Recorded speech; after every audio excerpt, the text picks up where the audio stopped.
and thank you for allowing me standing in between you and the coffee break. I know that's an urgent matter as well for many people.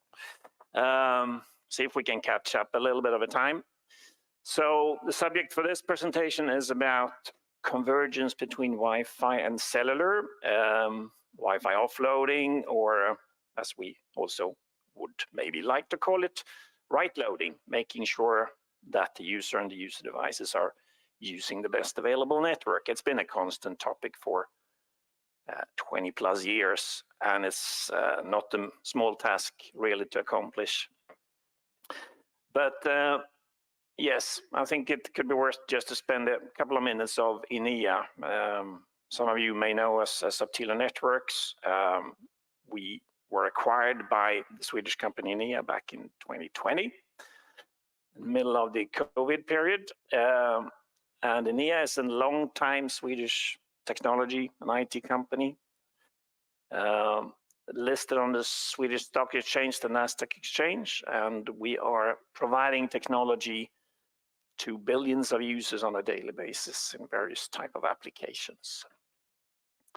And serving around 100 operators around the world today, and that is the prime customer group for Enea. It's operators, mostly mobile operators, but also a bit of fixed and cable guys as well. Enea's been around almost as old as I am, started in 1968, providing technology to some a little bit more well-known brands maybe today, like Ericsson and ASEA, which is still companies very much on the market today in various fields, as you know. Enea started an acquisition process a few years ago and acquired a number of companies, getting new technology and transferring the business into more of a software application provider. Selling software is sort of the thing we are doing today. And as part of that journey, Aptilo was acquired, as I mentioned, 2020, and complementing the portfolio of Enea, which today sort of touches upon a few different complementing fields, I would say, to the big telco guys, the Ericssons, Nokia, and Huawei. So we're trying to stay best in breed in the fields we're active, which include, for example, data management applications for the core network, like AAA servers, policy servers. In the data plane, we have traffic management, which contains video optimization, DPI technologies and products. We're very strong in network security, protecting messaging and signaling, primarily for mobile operators. And we also have an OEM brand, which provides the DPA functionality as an OEM product, which is deployed in many different brands and many different suppliers of DPI functionality. So it's not a direct go-to-market product. But I'm representing the piece in the middle here, service provider Wi-Fi. And just to be clear, Enea and Aptilo before that really doesn't do Wi-Fi. We are not developing Wi-Fi. We are not developing Wi-Fi products. We are not deploying Wi-Fi networks or managing them. What we are doing is that we're turning a Wi-Fi network into service, to put it simply. And that contains sort of a number of functionalities on top of the infrastructure in itself. But we shouldn't talk too much about that. So the topic for today is mobile data offloading or Wi-Fi offloading.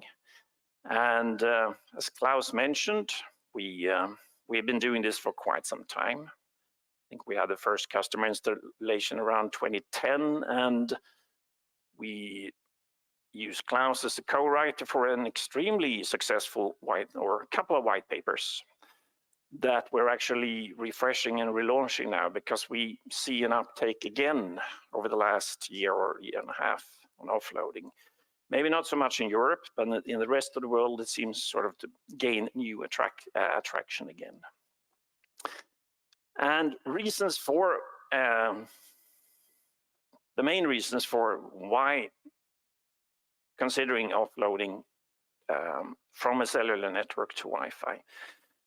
Well, as we've heard from various speakers, of course, the increase in data traffic primarily driven by video applications today, causes issues and causes, of course, cost and a need to expand on cellular networks. Wi-Fi serves a purpose just to take care of that additional load.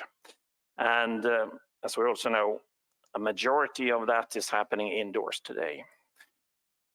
Still, many cellular networks are built and designed from a macro network perspective, trying sort of to reach connectivity indoor, which we know is a challenge in many aspects, and it's neither energy efficient or capacity efficient. Many markets we see up to 80% of all data traffic is happening indoors, so having solutions and services for that is crucial, I would say. 5G doesn't really help. New spectrum for that, but there is sort of not the sort of a silver bullet in 5G technology to solve that straight off the bat. So Wi-Fi still serves a purpose to complement the cellular. Wi-Fi is also a cheaper technology from a deployment and licensing perspective or IPR perspective as well.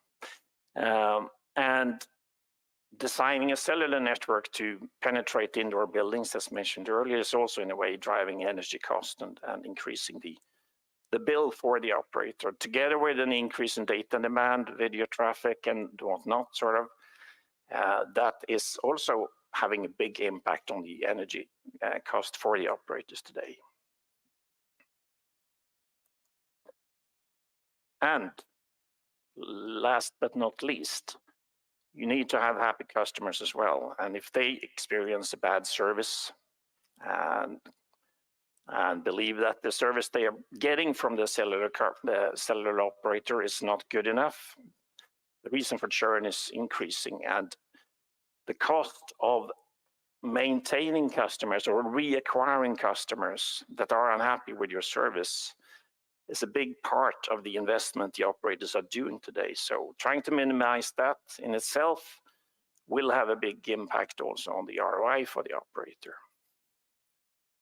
Wi-Fi serves a purpose in all of these aspects, and particularly then for indoor coverage to help the existing cellular network and also to improve the performance and the user experience. Mobile offloading also have a benefit for the end user as such. It brings a secure connectivity, brings a secure radio link.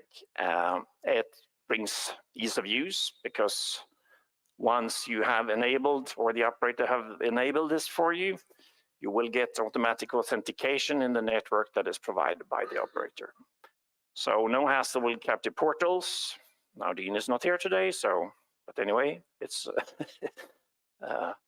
for that purpose, it helps the user to experience the seamless service in that regards, and hopefully at the better capacity.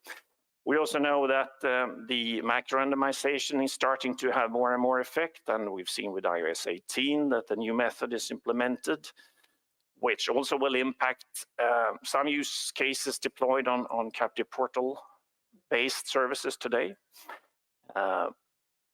Offloading will leverage that, and automatic seamless authentication will sort of not be impacted by that changes that is happening today and will also happen going forward in other type of devices, and including Android. So yes, 5G, of course, for the 3GPP advocates, that is the savior of almost everything. Still having a bit of a challenge to convince even the industry about that, but I think there is another aspect regarding that. We have actually quite a large degree of devices, end user devices, that is not mobile capable. They are Wi-Fi only today. And even the devices with a SIM card is always Wi-Fi first, as we know. We have IoT, and IoT is primarily also short range, and we heard yesterday that a growing number of IoT devices is advocating or using Wi-Fi as the radio technology. And the indoor aspect, buildings are a challenge and becoming even more of a challenge, not only in northern countries where I'm coming from, where insulation and new glass technology is really stopping radio waves from outside very effectively. It's been a challenge also in the US for several generations. So it's sort of not the thing that will improve with new cellular technologies. And as we heard, as I said, we are not radio guys, but we heard from numerous players that Wi-Fi as a RAN technology is becoming better, more advanced, more deterministic, and all of that plays sort of in the favor of providing a carrier-graded service. So how does offloading look like in practice today? This is a little bit of a 3GPP standard picture with some additions, but in reality, it's sort of not 100% matched to how the standards are defined.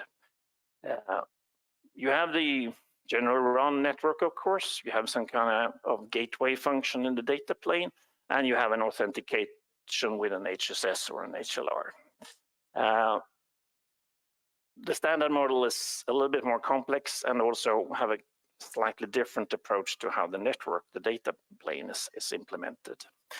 The normal case today is that you have either some kind of core gateway function, or you have a Wi-Fi controller from one of the larger Wi-Fi vendors, the Cisco's, the HPs, Comscope, Ruckus, and so forth. And you do a local breakout. In the 3G context, you would like to see all of this traffic into the mobile core. Doesn't make a lot of economical sense. And that's why operators doesn't implement it. The exception is the other use case. This is sort of what was described as a trusted model. The operator have control of the Wi-Fi access and they trust this. And trust is not defined what that means, but it's basically just a thing you have to decide upon.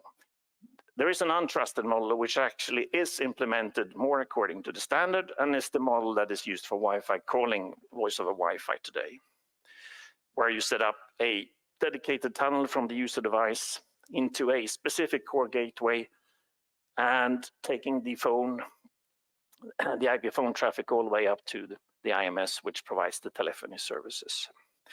This is implemented in more or less all operators today.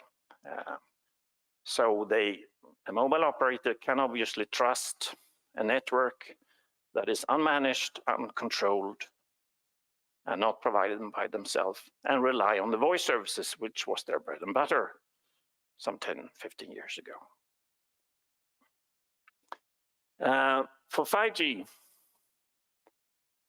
this is how the standard model look today. And of course, there's a lot of new boxes, new functions, new interfaces, new proposals how to deliver a service for non-3GPP access, which is Wi-Fi, into a 5G context. This is, in our view, still very much a paper product, and how it will look in reality remains a bit to be seen. But I would suspect it will also be a level of pragmatism that will dictate how this is implemented over time. First of all, we know the 5G core implementations are lagging. They are slow. Operators are not investing in the sort of at the speed that the suppliers are wanting, because the use cases really aren't there for taking that step. Much of this can be done on the 4G core already today of the use cases implemented. This will change over time, no doubt about it, but as we stand here and now, it's sort of one factor into this. We don't think that all of these new theoretical gateways also will appear on the market anytime soon. There's a large legacy implementation out there with Wi-Fi infrastructure, and that very much relies on radius. There's obviously no radius in a 3GPP context. Regis was dead like 20 years ago, but it's still very much alive. It also depends on that the mobile devices implement support for these user models. And we know from experience that standards in this context doesn't necessarily convince the Apples or the Googles to do it exactly like this. They have their own ideas and their own agenda sometimes. Same as in the sort of 4G implementation model, it doesn't make a lot of sense to take all this Wi-Fi traffic into the mobile core. You can still apply policies, you can still differentiate services without taking that step. In certain markets, it will be a requirement. You have sort of a need for stricter control of the usage. But in most markets, those requirements doesn't really exist. I think also private 5G and the combination with enterprise requirements requires that you align the solutions in a way that sort of fits the enterprise needs and also the legacy enterprise applications. Because you have a lot of applications that is in use by the enterprise and they want to use that as seamless and frictionless as possible, independent of what radio bearer you have. Yeah. A little bit about how users get on board, because there are a few options for this. For offloading, what you basically need is to have a profile on your cellular device. We hear a lot about PassPoint today, and it's absolutely a very good thing. Thing is, for mobile operators, at least, you can implement seamless secure authentication already and have been able to do that for close to 15 years now, just using the SIM card and the options that exist there. PassPoint entails and contains the same mechanism, but it adds also the possibility to use TTLS and TLS. So certificate-based authentication, which also adds sort of to the security and seamless authentication option. Open roaming we heard about, which is not a necessity for offloading, but it adds the possibility then to create a roaming network and a seamless roaming experience for users in the networks that have signed up, that have opted in for the Open Roaming Federation. It's a federated network.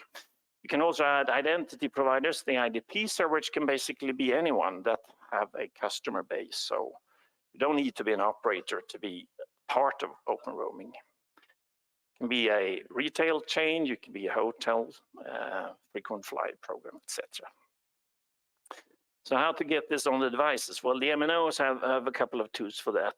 If you do selling iOS devices, you can always ask Apple to implement the carrier bundle.